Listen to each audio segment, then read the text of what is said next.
Carlos Pressman, ¿las crisis económicas, las idas y vueltas que tenemos en nuestro país tan cíclicas, nos enferman en lo que se refiere a lo físico? Sin duda ya es mucha la evidencia clínica acumulada del vínculo que hay entre economía y salud-enfermedad, digamos, ¿no? Si entendemos la economía como el brazo de la política, todos los informes del Banco Mundial analizan cómo impactan determinantes de salud, como puede ser mortalidad neonatal, expectativa de vida, distintas patologías infectocontagiosas como la tuberculosis, y la toman como indicadores de salud. Y por la inversa, quienes trabajamos en la parte médica, estudiamos el índice Gini o los indicadores de pobreza y se correlacionan con estas variables sanitarias. Y es notable cómo en estos momentos de crisis socioeconómica empeoran todos los indicadores de salud, como empeoran en los tsunamis, terremotos o desastres naturales. Y hoy hay mucha bibliografía acumulada respecto de la crisis del 2001, que tiene muchas similitudes a esta crisis. Dejadas las cuestiones de la pobreza y la marginalidad, digamos, en lo que es el espectro común de la sociedad, ¿dónde se notan más estos síntomas de que la crisis o las preocupaciones por llegar a fin de mes, que el sueldo no alcanza, el temor a perder el trabajo? ¿Cómo se nota sintomáticamente en las personas?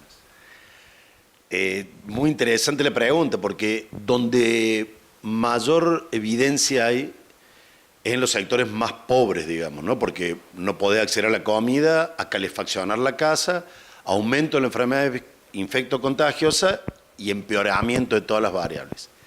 Pero también hay mucho publicado en los sectores medios, que podríamos decir que hoy son los que receptan la crisis.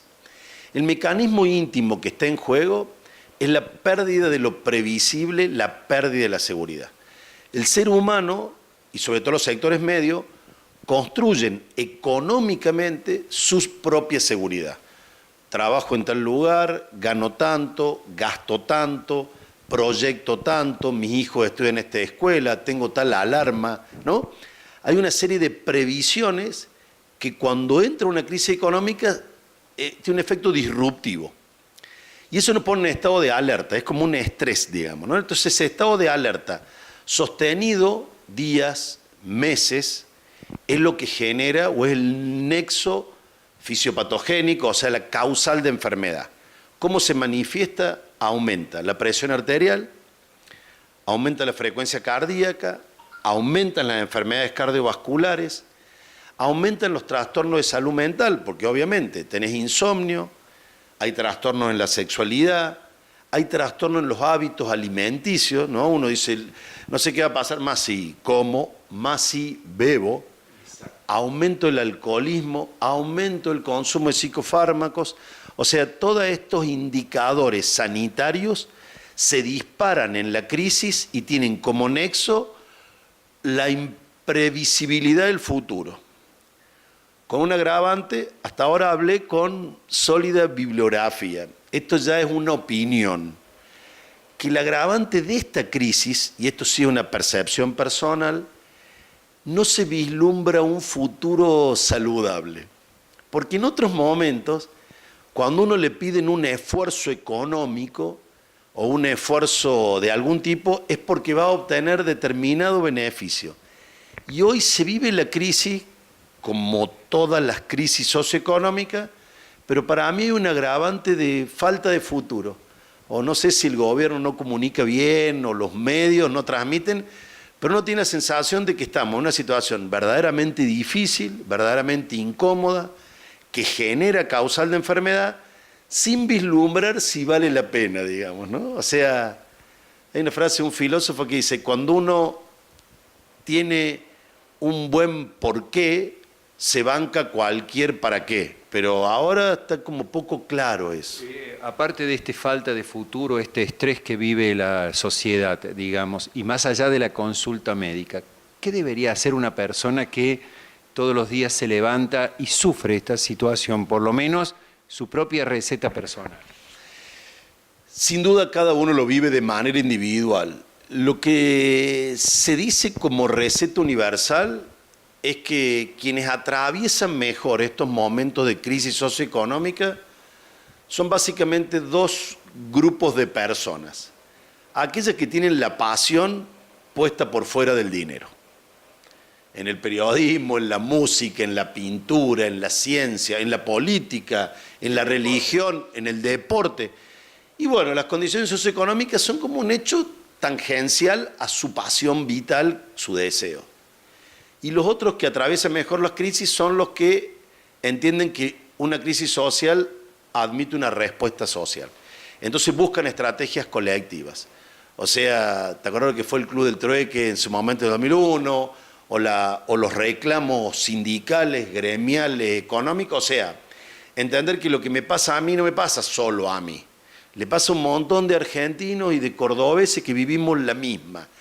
Y cuando se elige la salida colectiva, donde cuando uno no se vuelve sobre sí mismo y se queda en la casa chupando o en la cama deprimido, pensamientos colectivos. Catalizador, digamos, y como una expresión de los problemas que tengo. Es como el duelo. ¿Viste cuando fallece alguien que todo el mundo se junta? Uno comparte el dolor. Y acá se distribuye, digamos, la crisis y buscamos una salida colectiva. Lo peor que se puede hacer en momentos de semejante dificultad económica es pensar el sálvese quien pueda, digamos. Las salidas son colectivas, o sea, con otros, y tratando de ver cuál es tu propia escala de valores y mantenerte en tus convicciones, en tus deseos, en tus cosas, para poder atravesar esta situación que verdaderamente es muy, muy compleja, y serían dos recetas universales. Y después están los casos individuales, ¿no? Que bueno, uno lo vive a diario en el consultorio como pocas veces lo hemos visto. Bueno, está un muy buen libro del doctor Pressman, pero dame otros 3 tips para quien nos está mirando y dice, bueno, yo sufro esto, ¿cómo puedo sobrevivir a esto?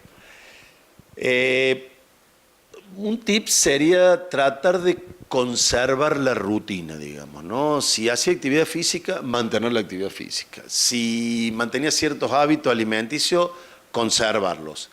Si percibe algún síntoma en él, el insomnio, los trastornos en la alimentación, problema de irascibilidad, yo creo que no está mal consultar para prevenir. Y viste que cuando llegan las fiestas o cumpleaños todos lo decimos salud. Sí. Creo que un elemento positivo de estas crisis es volver a poner la salud en primer lugar. Viste que siempre decimos salud, dinero y amor. No decimos dinero, amor, salud. Y yo creo que estos saberes culturales son muy útiles. ¿Por qué? Porque si uno vuelve a poner la salud en primer término, y bueno, estás alertado sobre eso y tratas de cuidarte y además de cuidar a los otros, ¿no? A tu familia, a tus amigos, a tus compañeros.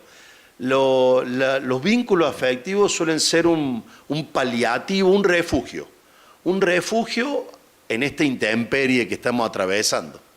Estás por iniciar un viaje a Grecia, un pueblo que también hace 8 años tuvo una crisis tremenda, casi similar a la que vive la Argentina. Cuando vuelvas te proponemos que revisemos cómo afronta ese pueblo y cómo afrontan los argentinos estos problemas.